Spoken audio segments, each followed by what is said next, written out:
بسم اللہ الرحمن الرحیم اللہم صلی علی سیدنا محمد نبی الامی وعلی آلہ وصحبہ وبارک وسلم۔ ارشاد باری تعالی فقاتلوا اولیاء الشیطان ان کید الشیطان کان ضعیفا، سو تم شیطان کے مددگاروں سے لڑو اور ڈرو مت، کیونکہ شیطان کا داؤ بودا ہوتا ہے۔ سورہ نساء۔ میرے پیارے بھائی، درود پاک پڑھنے والے جوانوں، تم لوگوں نے ساری برائیوں سے منہ موڑا ہے، اپنے حقیقی رب سے محبت محمدی صلی اللہ علیہ وسلم وسیلے ناتا جوڑا ہے، تمہیں مبارک ہو۔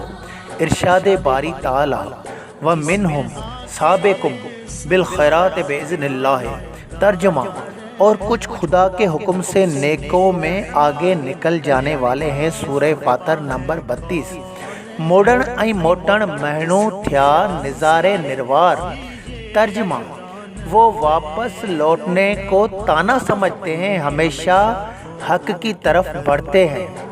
کسی اللہ والے بزرگ کا فرمان ہے کہ قانون قدرت ہے کہ جو اس جہاں میں ہنستا ہے وہ اس جہاں میں روتا ہے، اور جو یہاں روتا ہے وہ وہاں ہنسے گا، مگر درود پاک پڑھنے والا یہاں بھی خوشیاں منائے گا اور روز محشر میں بھی خوش رہے گا۔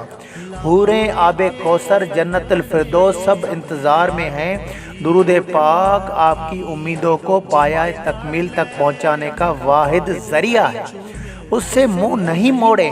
محنت میں عظمت ہے، وقت تمام قیمتی ہے، زندگی ساون کی بارش کی طرح ہے، زندگی مہمان ہے، کھٹیں یا ہارائیں، کھٹیں جے ہارائیں ہند تنجو ہی پانے چوندے پی بھرے جام جنت جو، ترجمہ، بازی جیتو کے ہاراؤ یہی جہاں ہے، اچھے عمل سے ہی تمہیں جنت ملے گی، وہاں افسوس ہوگا، بہت ہاتھ مارو گے، گزرا ہوا وقت واپس مل جائے تو عبادت کروں، گھڑی لگی گھڑیال کے تو گھڑیال کئی گھوڑا، بدھی نہ بوڑا یاب گھڑی گھٹ تھی، ترجمہ، وقت تیزی سے گھنٹی بجا رہا ہے، اے بیرے وقت کی بات سن اور نیکی کی کوشش کر۔ اے عاشق رسول صلی اللہ علیہ وسلم، اس دنیا کی پریشانیوں کا حل بتاتے ہوئے کہتا ہے کہ اس کا سبب یہ ہے کہ اپنی خواہشوں میں پھنس گئے ہیں، برکتوں والی ذات محبوب خدا حضرت محمد مصطفیٰ صلی اللہ علیہ وسلم کے دامن سے دور رہنے لگے ہیں۔ جس ذات صفات کو اللہ تعالیٰ نے دونوں جہانوں کے لیے رحمت بنا کر بھیجا ہے، وہی ہمارے مسائل کا حل ہے۔ ہمارا فرض ہے کہ ان کے دامن پاک کو مضبوطی سے پکڑیں۔ ایسے کرنے سے ہم جتنا ان کے قدموں کے قریب ہوتے جائیں گے، اتنی ہی ہماری پریشانیاں اور مصیبتیں دور ہوتی جائیں گی۔ جو ان کے پاک قدموں سے لگ گیا وہ بچ گیا، جو پیچھے ہٹ گیا وہ پھنس گیا۔